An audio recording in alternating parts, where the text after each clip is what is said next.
परभणी बसस्थानकावर फेरी घेत असताना एक महिला प्रवासी व त्यांचे पती आले व माझी बॅग संभाजीनगर ते देगलूर गाडीमध्ये विसरली आहे। सदरील प्रवाशाला विचारणा केली असता सदरील प्रवाशाने सांगितले की बॅगमध्ये जवळपास 13 ग्रामची पोत व 7 ग्रामची अंगठी आहे व बॅगमध्ये लग्नाला जाण्यासाठी आहेर व नवीन कपडे आहेत। माझी बॅग विसरली आहे।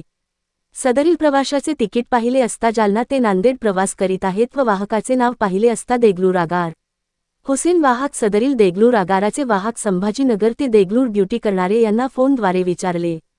हुसेन वाहकाचा नंबर देणे त्या वाहकाने हुसेन वाहकाचा नंबर दिला असता सदरील वाहकाला फोनद्वारे सांगून अशा कलरची निळ्या कलरची बॅग आहे, त्या बॅगमध्ये महत्त्वाचे सामान आहे। वाहकाने सांगितले बॅग आहे। त्यावेळी त्यांना सांगितले सदरील परभणी येणारी बस त्या बसमध्ये बॅग पाठवून द्या।